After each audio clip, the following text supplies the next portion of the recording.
Everyone, my name is Rachel. This is something I've kind of wanted to do, and what it is I have these Nordic tales. So they're from Norway, Sweden, Finland, Iceland, and Denmark. And I've wanted to kind of read them out loud. I originally bought this because I have 5 nieces and 1 nephew. And I've always been really proud of my heritage, and my heritage is actually Scandinavian. I do have other stuff in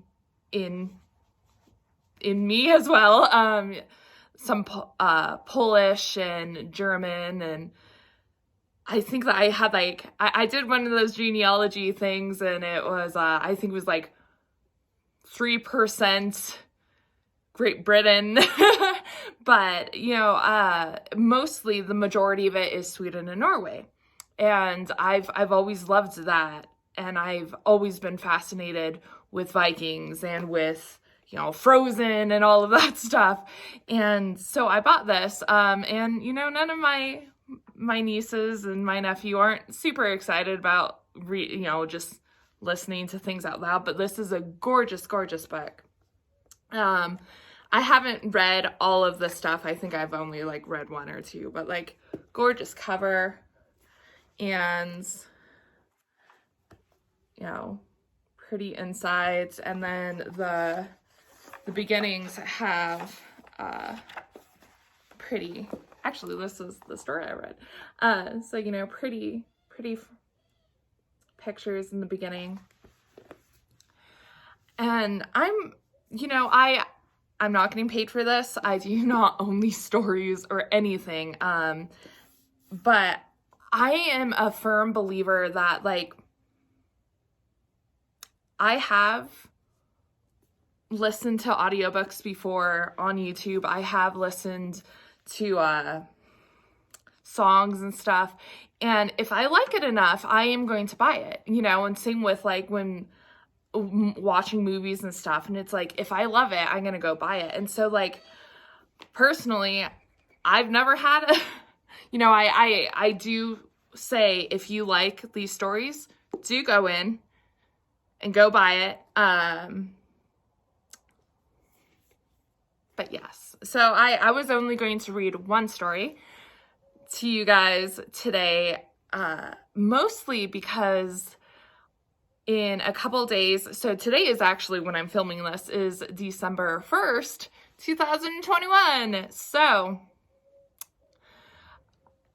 but one thing that I've always been really excited about is Jack Frost. Love Jack Frost. Even the movie from years ago. I don't even know if you guys have ever watched it, but it's about this musician, and he dies and comes back as a snowman and hangs out with his son, and has nothing to do with the Jack Frost legend, but it's called Jack Frost, because that was what the musician's name was, and snowman.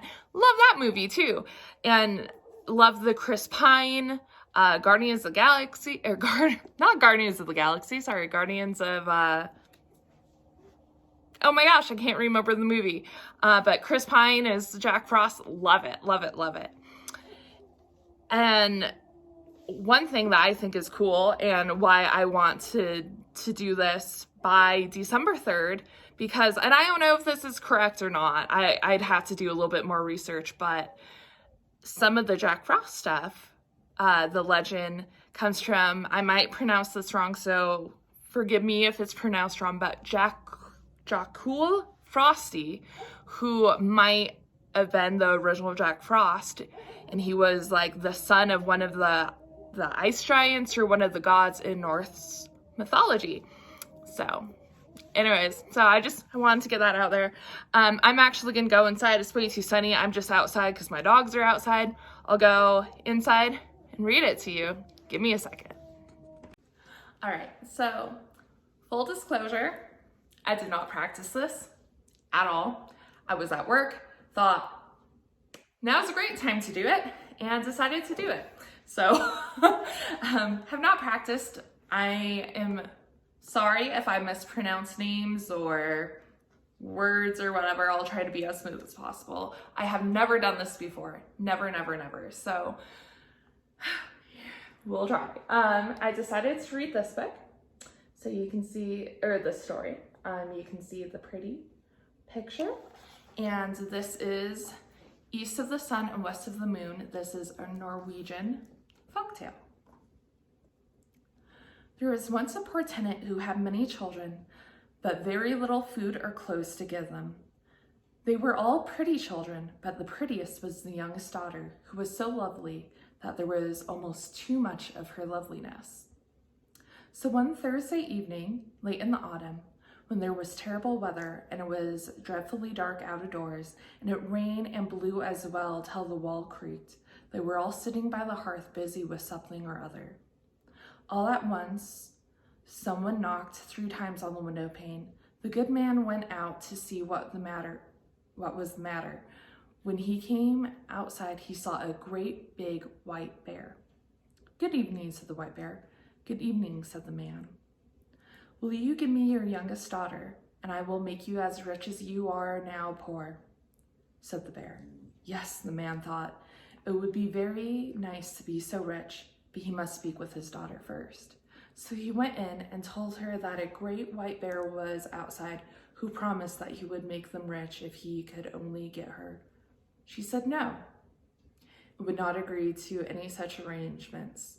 So the man went out and arranged with the white bear that he should come again next Thursday evening for an answer. In the meantime, they would talk her around and told her of all the riches they would come in possession of and how fine she herself would have it in her new home. So at last she gave in to their entreaties and began washing and mending her few rags and made herself look as well as she could, and was at last ready for the journey. Her baggage, of course, was not much to speak of. Next Thursday evening, the white bear came to fetch her. She got up on her back with her bundle, and away they went. When they had gone some distance, the white bear said, "Are you afraid?" No, she wasn't. "Well, only if you hold tight to my coat, and there's no danger," said the bear. And so she rode far, far away, and came at last to a big mountain. The white bear knocked at it, and a gate was opened. And they came into a castle where there were a great many rooms all lit up and gleaming with silver and gold, and amongst these was a great wall, where a table stood ready laid. In fact, it was so grand and splendid that you would not believe it unless you saw it. So the white bear gave her a silver bell, which she was to ring whenever there was anything she wanted, and her wishes would be attended to at once. Well, when she had eaten, it was getting late in the evening, and she became sleepy after the journey, so she thought she would go to bed. She rang the bell and had scarcely touched it before she was in a room where she found such a beautiful bed as any one could wish for, with silken pillows and curtains and gold fringes. Everything else in the room was made of gold and silver. But when she had gone to bed and put out the light, she heard someone coming into the room and sitting down on the big armchair near the bed.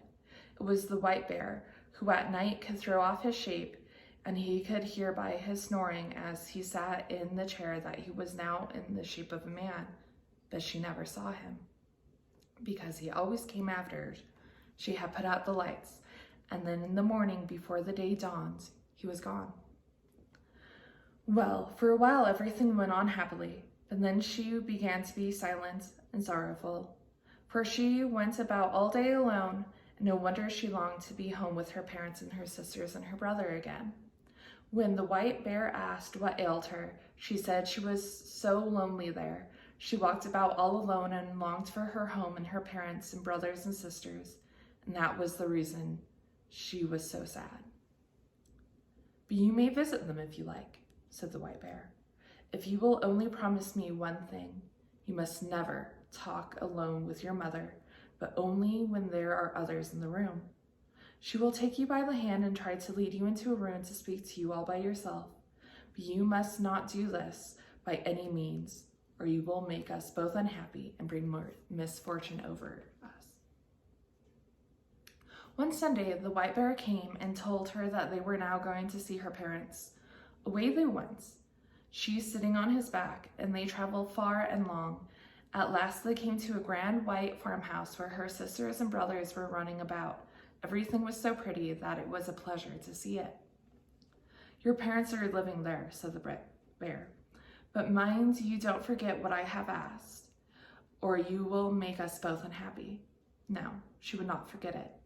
When they came to a farm, the bear turned around and went away. There was such a joy when she came in to her parents that there was no end to it. They said they did not know how to thank her fully for what she had done for them. They had everything they wanted, and everybody asked after her and wanted to know how she was getting on and where she was living. She said that she was very comfortable and had everything she wished for, but what she otherwise answered, I don't know, but I believe they did not get much out of her. But one day after dinner, it happened exactly as the white bear had said. Her mother wanted to speak with her alone in her chamber, but she recollected that the bear had told her and would not go with her. What we have got to talk about, we can do at some other time, she said. But somehow or other, her mother talked her around at last, and so she had to tell her everything.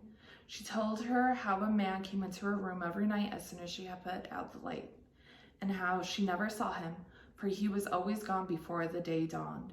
She was sorrowful at this, for she thought she would like to see him, and in the daytime she walked about there all alone and felt very lonely and sad. Oh dear me, said her mother. It may be a troll for all we know, but I will tell you how you can get a sight of him. You shall have a piece of a candle from me, and this you must take with you home in your bosom. When he is asleep, light that candle, but take care not to drop any of the tallow on him. Yes, she took the candle and hid it in her bosom, and in the evening the white bear came and fetched her. When they had gone some distance of the way, the bear asked her if everything hadn't happened as he had said. Yes, she couldn't deny that. Well, if you have listened to your mother's advice, you will make us both unhappy, and all will be over between us, said the bear. No, that she hadn't. When they came home and had gone to bed, the same thing occurred as before. Someone came into the room and sat on the armchair by her bedside, but in the middle of the night, when she heard that he was asleep, she got up and struck a light, lit the candle, and let the light fall on him. She then saw that he was the loveliest prince anyone could wish to see, and she fell at once in love with him. She thought that if she could not kiss him there and then, she would not be able to live, and so she did, and she dropped 3 hot drops of tallow on him, and he woke up. What have you done? He said. You have now made us both unhappy forever, for if you had only held out 1 year, I should have been saved. I have a stepmother who has bewitched me, and I am now a white bear by day and a man by night. But now all is over between us, and I must leave you and go back to her. She lives in the castle which lies east of the sun and west of the moon, and in the same castle there is a princess with a nose 2 yards long, and now I must marry her. She wept and cried, but there was no help for it. He must go and leave her. So she asked him if she might not go with him. No, that was impossible. But if you will tell me the way, I will try and find you, she said. I suppose I may have leave to do that. Yes, she could do that, he said. But there was no road to that place. It lay east of the sun and west of the moon, and she could never find her way there. Next morning, when she awoke, both the prince and the castle were gone. She lay on a little green field far in the middle of the dark, thick forest, and by her side lay the same bundle with her old rags, which she had brought with her from home. When she had rubbed the sleep out of her eyes and wept till she was tired, she set out on her way and walked for many, many a day, till she at last came to a big mountain. Close to it, an old woman sat and played with a golden apple. She asked her if she knew the way to the prince who lived with his stepmother in a castle that lay east of the sun and west of the moon, and who was going to marry a princess with a nose 2 yards long.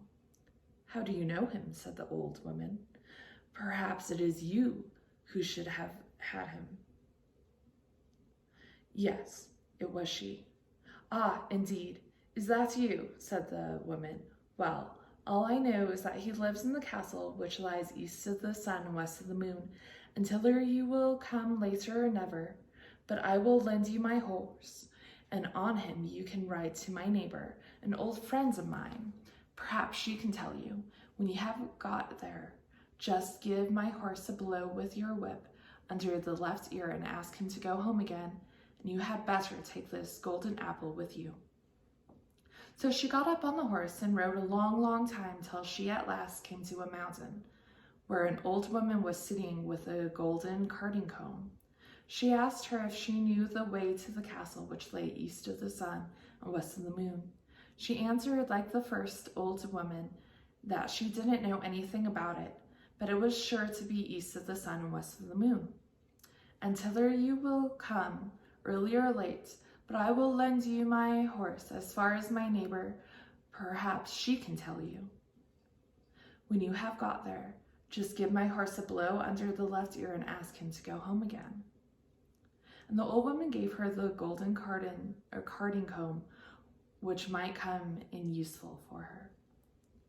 The young girl got up on the horse and rode for a long, long, weary time, and came at last to a large mountain where an old woman was sitting and spinning on a golden spinning wheel.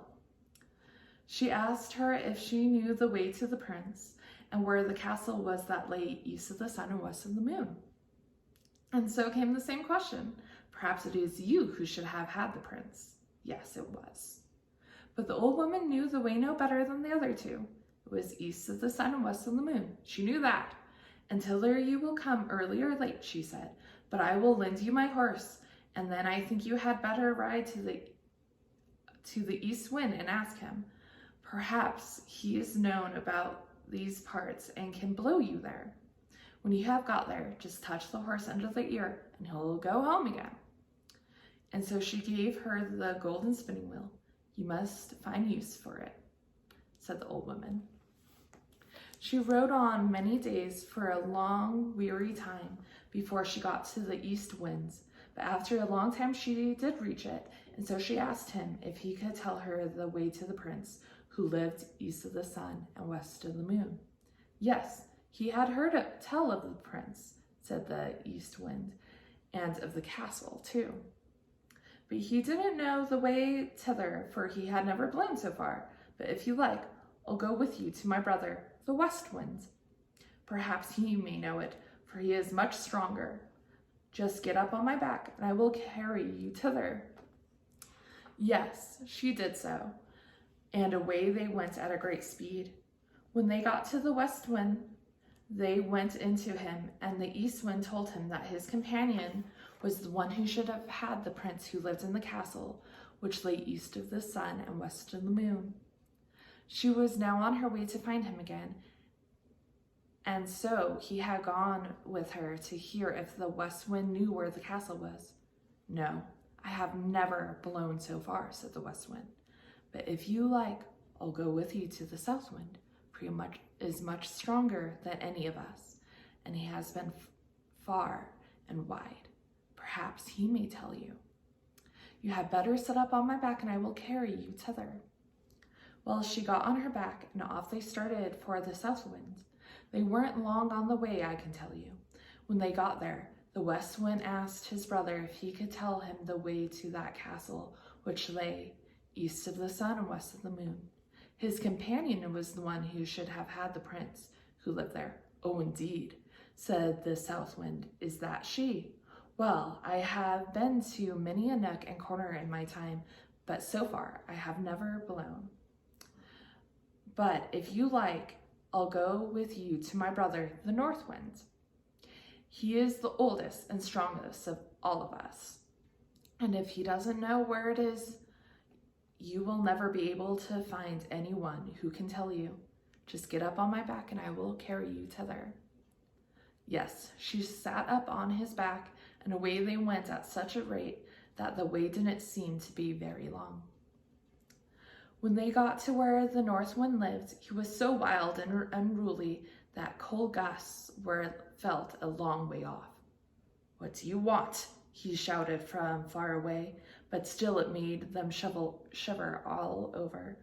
"Oh, you needn't be so very harsh," said the South Wind. "It's I, your own brother, and then then I have got her with me, who should have had the prince who lives in the castle which lies east of the sun and west of the moon, and she wants to ask you if you have ever been there and if you can tell her the way. She is so very anxious to find him again." "Well, yes, I do know where it is," said the North Wind. "I once blew an aspen leaf thither, but I was so tired that I wasn't able to blow for many days after. But if you really intend going there and you are not afraid to come with me, I will take you on my back and try if I can to blow you so far." Yes, she was very willing. She must go thither, if it were possible, one way or another, and she wasn't a bit afraid, go how it would. "Very well," said the North Wind. "You must stop here tonight then, for we must have a whole day before us, and perhaps more if we are to reach it." Early next morning, the North Wind called her, and then he blew himself out and made himself so big and strong that he was terrible to look at. Away they went, high up through the air at such a fearsome speed as if they were going to the end of the world.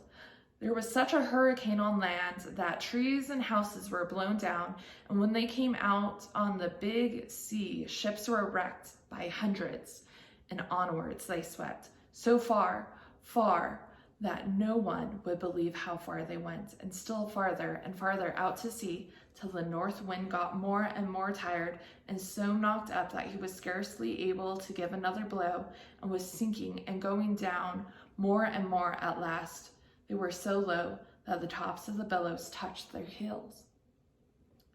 "Are you afraid?" said the North Wind. "No," she said. She wasn't a bit afraid. But they were not so very far from land either, and the North Wind had just sufficient strength left to reach the shore and put her off, just under the windows of a castle which lay east of the sun and west of the moon. But he was then so tired and worn out that he had to rest for many days before he could start on his way home again. Next morning, she sat down under the castle windows and began playing with the golden apple, and the first one she saw was the princess with the long nose, whom the prince was going to marry. "What do you want for that golden apple of yours?" she asked, and opened the casement. "It is not for sale, neither for gold nor money," said the girl. "If it isn't for sale for gold or money, what do you want for it then?" said the princess. "I'll give you what you ask." "Well, if I tonight may sit in the armchair by the bedside of the prince who lives here, you shall have it," said the girl who came with the North Wind. Yes, she might do that. There would be no difficulty about that. So the princess got the golden apple, but when the girl came up into the prince's bedroom in the evening, he was fast asleep. She called him and shook him, and now and then she cried and wept, but no, she could not wake him up so that she might speak to him. Next morning, as soon as the day dawned, the princess with the long nose came and turned her out of the room. Later in the day, she sat down under the castle window and began carding with her golden carding comb, and then the same thing happened again. The princess asked her for what she wanted for the carding comb, and she told her that it wasn't for sale, neither for gold nor money, but if she might get leave to sit in the armchair by the prince's bedside that night, she should have it.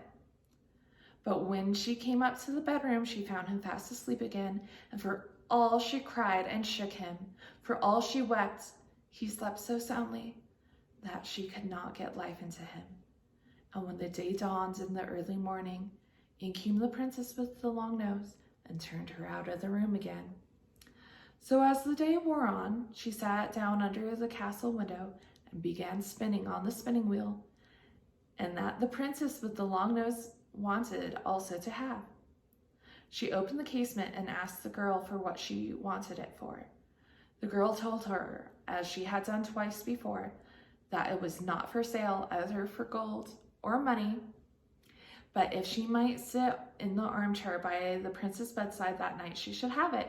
Yes, she might do that. But there was some Christian people who had been carried off and were imprisoned in the room next to the prince's, and they had heard that some women had been in his room and wept and cried and called his name 2 nights running.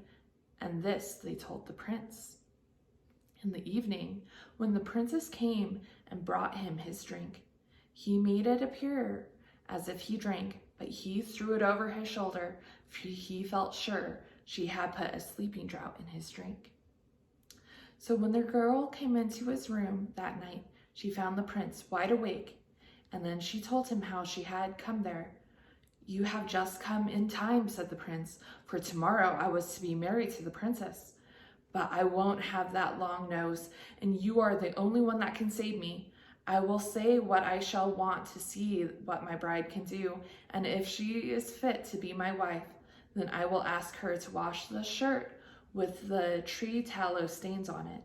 She will try, for she does not know that it is you who dropped the tallow on the shirt, but that can only be done by Christian folks, and not by a pack of trolls like we have in this place.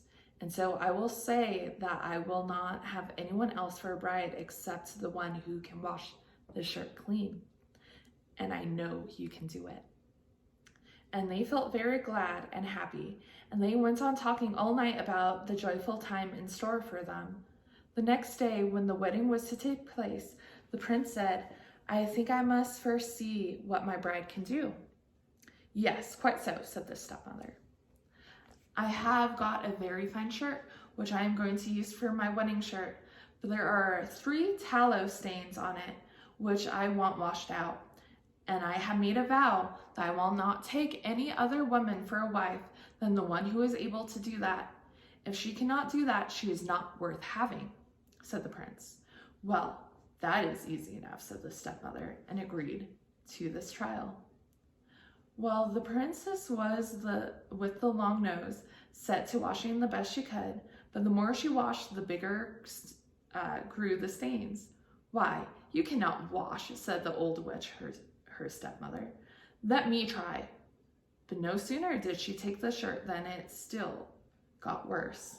And the more she washed and rubbed, the bigger and blacker the stains grew. So did the other trolls try their hands at washing, but the longer they worked at it, the dirtier their shirt grew, till at last it looked as if it had been up the chimney. "Oh, you are not worth anything, the whole lot of you," said the prince. "There's a poor girl under the window just outside here, and I am sure she can wash much better than any of you. Come in, my girl," he shouted out to her. Yes, she would come in. "Can you wash the shirt clean?" asked the prince. "Well, I don't know," she said, "but I'll try." No sooner had she taken the shirt and dipped it in the water than it was as white as the driven snow, if not whiter. "Yes, you shall be my wife," said the prince. But the old witch flew into such a rage that she burst, and the princess with the long nose and all the trolls must have burst also, for I never heard of them since. The prince and his bride then set free all the people who had been carried off and imprisoned there, and so they took as much gold and silver with them as they could carry, and moved far away from the castle, which lay east of the sun and west of the moon. Thank you for listening. Like I said, I love stories like this, and I really love the fact that it says where the stories originated from. Here it is, in case you are interested in buying the book. There are plenty more stories than just that one. So thank you for listening. I hope you have a really great winter.